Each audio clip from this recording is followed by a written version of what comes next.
Olá pessoal, sejam muito bem-vindos ao canal Putz Bits. E no vídeo de hoje nós vamos dar sequência à leitura da LGPD, a Lei Geral de Proteção de Dados Pessoais, com os comentários de Paulo Alves Franco. Nós chegamos aí na seção 2 do encarregado pelo tratamento de dados pessoais, artigo 41º. O controlador deve indicar o encarregado pelo tratamento de dados pessoais. Os recentes escândalos envolvendo vazamentos de dados pessoais por empresas estão obrigando os governantes a correr para editar e atualizar leis sobre o uso de informações nas organizações. Com isso, sugere a necessidade de um profissional que ajude as companhias nessa tarefa. Tal missão é o trabalho do Data Protection Office, DPO, ou encarregado de proteção de dados. Ele cria procedimentos e protocolos internos para que empresas desenvolvam produtos que coletem dados de maneira lícita, diz Alexandre Pacheco, professor da Fundação Getúlio Vargas. A obrigatoriedade de contratação desse especialista, por enquanto, é só por parte das companhias europeias, por causa de uma legislação local.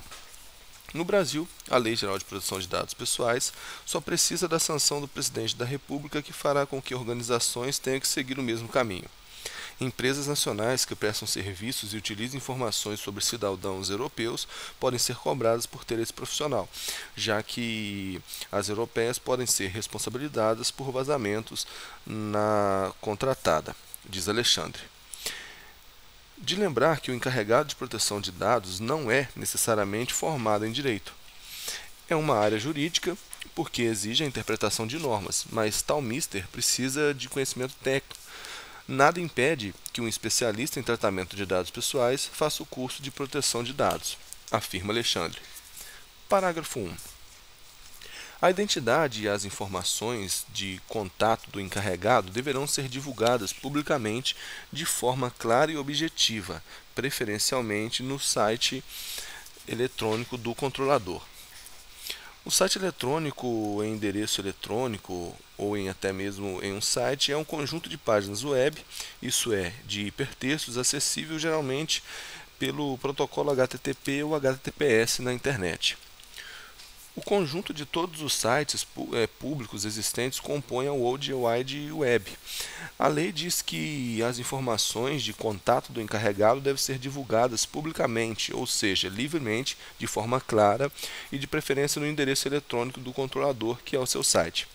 Entendemos que, por ser públicas, as informações poderão ser publicadas nas páginas do Facebook, Twitter, Instagram, e-mail, TV, rádio, jornais e revistas, porque, o contrário, as informações seriam privadas e secretas. Parágrafo 2. As atividades do encarregado consistem em aceitar reclamações e comunicações dos titulares, prestar esclarecimentos e adotar providências. A bem da verdade, as reclamações e comunicações dos titulares de dados pessoais deverão ser remetidas ao controlador e não ao encarregado, e nem ao operador, que não tem a mesma competência para o tratamento de dados pessoais dos titulares, mas o legislador quis atribuir tais funções ao encarregado para aceitar reclamações e comunicações dos titulares, que deve prestar esclarecimentos e adotar providências de imediato. Em que pese assim a lei não disponha. É intuitivo que os esclarecimentos e as providências não poderão ficar sobretadas no tempo e prejudicar o titular de dados. 2. Receber comunicações da autoridade nacional e adotar providências.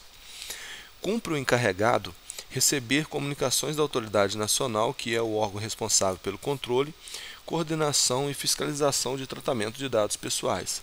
Tão logo o encarregado receba a comunicação prestada pela autoridade nacional, deverá adotar as providências cabíveis sob pena de responsabilidade no caso de desobediência àquele órgão. 3. Orientar os funcionários e os contratados da entidade a respeito das práticas a serem tomadas em relação à proteção de dados pessoais. E orientar aqui tratada A orientação aqui tratada tem por finalidade o aprimoramento administrativo dos funcionários a respeito das práticas a serem tomadas em relação à proteção de dados pessoais, principalmente quanto ao sigilo de dados pessoais do titular. Além dos funcionários, os contratados também devem receber a mesma orientação por parte do encarregado. Nada impede que esse mantenha o seu departamento um breve curso preparatório e aperfeiçoamento para os funcionários sobre o tema, bem como aos contratados. Isso vai de SUS iniciativa nesse sentido. 4. Executar as demais atribuições determinadas pelo controlador ou estabelecidas em normas complementares. O encarregado é subordinado ao controlador e, por isso, deve executar todas as atribuições determinadas pelo controlador ou estabelecidas em normas complementares que não conflitem com esta lei. A lei admite 3 hierarquias formadas pelo controlador, operador e encarregado, todos subordinados à autoridade nacional. Parágrafo 3.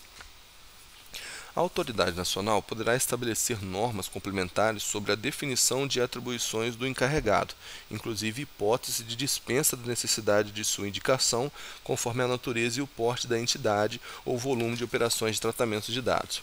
Aqui o legislador diz que a autoridade nacional poderá estabelecer normas e critérios complementares sobre a definição e as atribuições do encarregado, podendo dispensar a necessidade da sua indicação conforme a natureza e o porte da entidade, bem como o volume, a natureza e o porte da entidade ou volume das operações de tratamento de dados.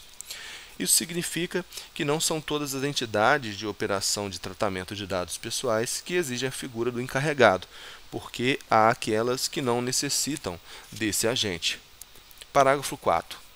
Vetado, incluído pela Lei nº 13.853 de 2019. Então, pessoal, essa foi a leitura do 41º artigo da LGPD e te vejo no próximo vídeo. Até lá!